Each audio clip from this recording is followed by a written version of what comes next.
To view the incidents list on your app, tap the list icon on the navigation bar at the bottom of the app. Incidents are displayed as a row containing the most important information required at a glance. This includes the incident type, job or ESTA number, timestamp, date, location, and status. You'll currently see I'm looking at a number of rescue incidents that are listed. If I wanted to look at all different types of incidents, not just rescue types, I can hit the filter button at the top left-hand corner. When I tap on filter, it shows me the incident types it's going to display. It has storm and flood hidden.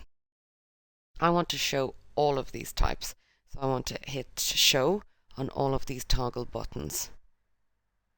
If I tap show with my finger, you'll see it comes up in white, which illustrates it's the selected side. This one is already turned on, it's on show. I need to show my assist agency incidents and also show the non-emergency. Now if I hit done at the top right hand corner with my finger, you'll see it's giving me a list of all different types of incidents. I can scroll down by running my finger from the bottom upwards if you follow the mouse movement with your finger on the screen. As you can see, it shows me loads of different incidents. I'm going to go back to the very top again. Once I return to the top, I also have this search bar. In the search bar, you can search by incident ID, by ESTA number, or by location. Let's say I wanted to search by location. If I tap in the search bar, and I'm going to put in the suburb Eltham,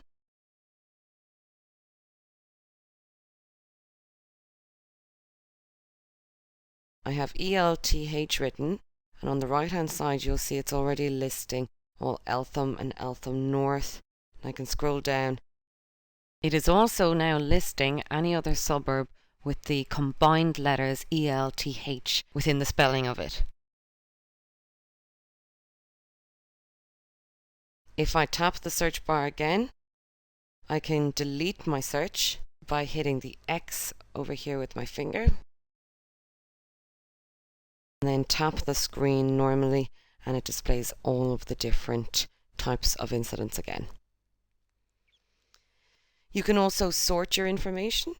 Let's say I wanted all of these incidents to be in alphabetical order by their suburb, starting with A and going downwards here on the right hand side. If I tap on sort at the top left, you'll see that suburb is the third option here. I want to categorize by suburb, so I need to make this the number one or the top option. To do that, I tap my finger on these three horizontal lines and I drag this option upwards until it's at the top. Then I drop it or I let go with my finger, and here we have it. This side is turned on because it's white and it's in the shape of an A. It's going to be ordered in ascending order. If I was to tap on this side, it would be descending order. So the suburbs would start with Z, listing all the way down to A, but I want ascending order, so I'm going to tap my finger on the right hand side here. Once I'm happy, tap the done button with my finger. If I'm not happy, I can tap the cancel button on the left hand side with my finger. I'm going to tap the done button. You'll see all of the incidents are in alphabetical order from A, and as I scroll down, then it goes to B, C, and so on. If I want to do a multiple sort, if I tap the sort button, and let's say I want to multi-sort by suburb first, and then by status, and then by priority. So you'll see suburb is at the top, so that's perfect. I'm going to tap on the three horizontal lines on the right hand side of status, hold them down and drag this upwards to put it into second place. And then I'm going to do the same with priority. I'm going to hold my finger down on these three horizontal lines and drag upwards and drop it underneath status. Now when I hit the done button at the top right hand corner, it will filter by suburb from A to Z, then by status from A to Z, and by priority A to Z. Tap Done. Now you can see that. So we have Airport West all categorized together, but we've got controlled first and then new, and then priority 1, 2, 3, and so on. You cannot create an incident on the OIMS Lite app that we're looking at. You can only report on an incident. This list will have all the up-to-date incidents if you have internet connection. However, if you go out of coverage, and then once you come back into coverage, to make sure that this list is up to date, if you tap on the home screen button, tap the sync button at the top right hand corner of the screen.